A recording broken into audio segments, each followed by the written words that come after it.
This is why Napoleon, he didn't realize what he was doing, but when he saw my nose on the Sphinx, it tore him up to think that this great thing of power, this huge monument of power, that didn't look like him. So he ordered his soldiers to train their guns on the nose of the Sphinx, to tear away the out, cursed spot, as in Hamlet. See, the old Europeans knew who we were. The Greeks knew who we were. That's why they had laws on the books of the United States forbidding us to learn to read and write, so we wouldn't find out who we are. No other race, no other group that people ever came to America's shores had laws on the books forbidding them to learn to read and write, forbidding them to know their language. They was beaten out of us with clubs. Not allowed to speak your own language, not allowed to use your own name. We're the only race here that can't speak our own language because it's beaten out of us on the plantations of the South.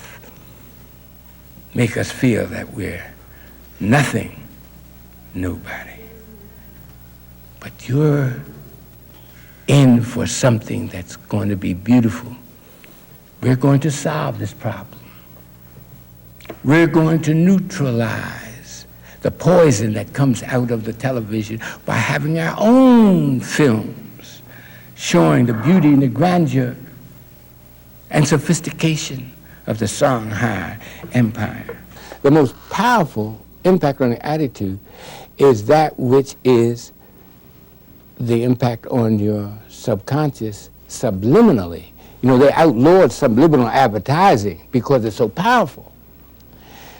Subliminal means below the threshold of consciousness. You're not even conscious that this is happening to you. Take Color Purple. What big subliminal impact was in Color Purple? Well, because it's subliminal, out of a group of 500, nobody noticed it. What did Steven Spielberg do? And I don't think he did it I think did it consciously. Look at the color of the men. Look at the color. Think about the color of the various men. They had the darker men, the worst, the most bestial, the ones who raped their own daughters, who spoke bad language, spoke bad English, who were rough, uncultured, untutored. Now, the light-skinned man, who was Suge's boyfriend, he was light-skinned and he was very affable and very kind and very tutored. He was very nice and he greeted the ladies so wonderfully, and he was the epitome of a gentleman. Now, most people didn't notice the difference in color, but the subconscious did. Their subconscious noticed it and absorbed it, and not only absorbed it, but reinforced the negativity of black and the positiveness of light skin. Nobody alive today is responsible for that. So don't blame that on any white folks who are alive today. They're brainwashed too. White folks who are making the decisions in the school systems, who are making the decisions at television stations, are brainwashed. They really believe that we came from a jungle. So they're not doing it deliberately because they're brainwashed back between 1805 and 1850. So that one drop of that blood contaminates a white man.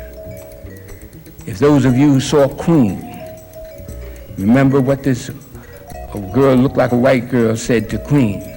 She said, one drop is too much. And that's because They made that blood contaminated in the school books, in the motion pictures, in television.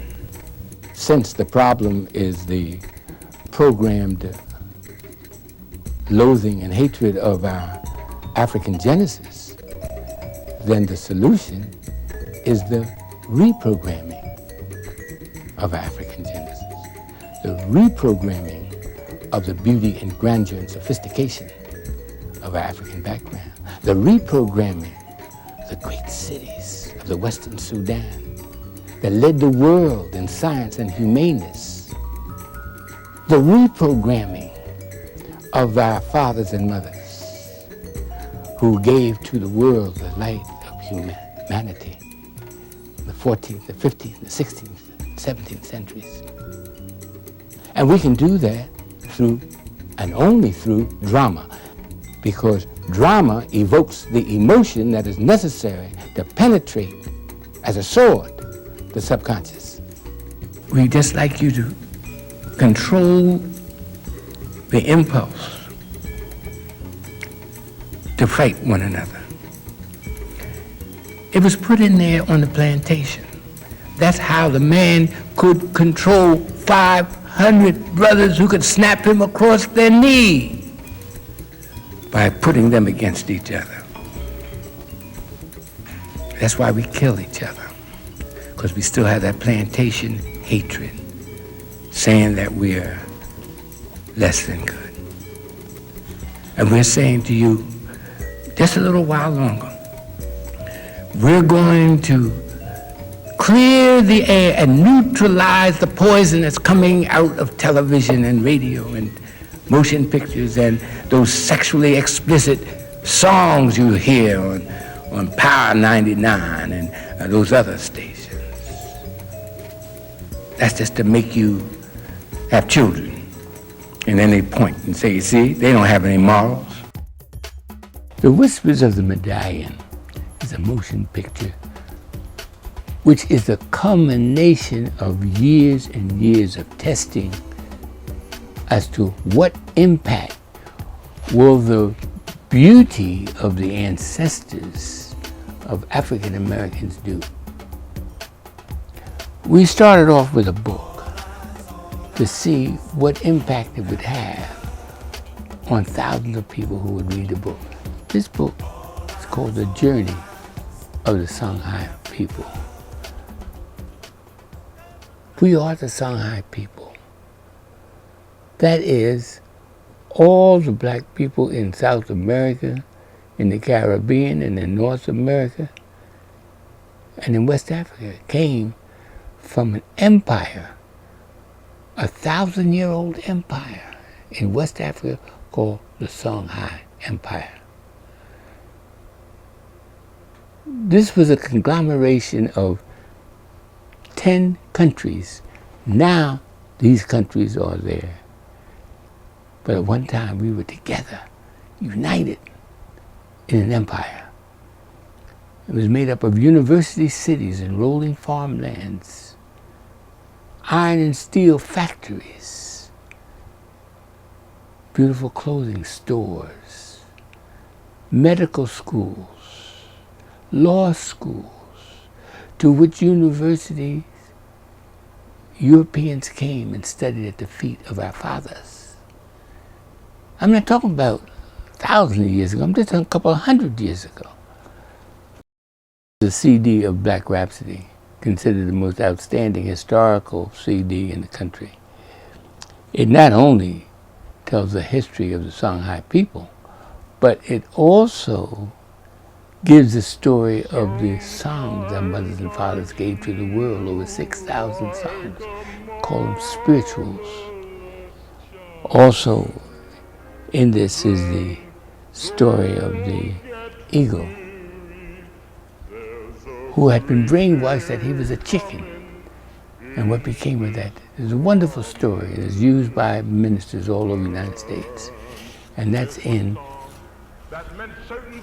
this CD called Black Rhapsody. And finally, we have the Songhai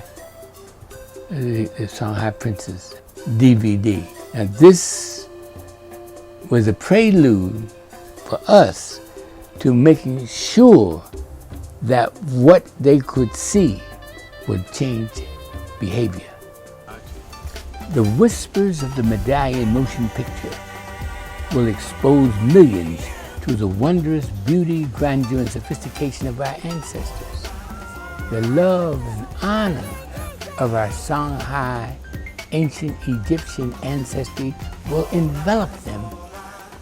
Gone will be the present uncontrollable urge to kill and maim each other. Gone will be the uncontrollable urge to patronize others' business and none of our own. Race esteem will envelop us, creating the positive achievement of self-esteem.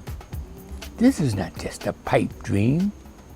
For over half a century, we have tested this science of honoring the ancestors of our ancestral land. Thousands of our people have been exposed to the wondrous world-class literacy and science of our Songhai ancient Egyptian ancestors. The love and honor of our people enveloped them, and the self-hostility vanished.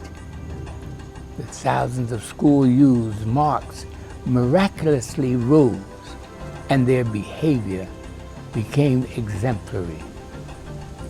This first picture, Whispers of the Medallion, is a fascinating love story, drenched in splendor and absolutely breathtaking, showing our homeland in deeply moving drama and excitement.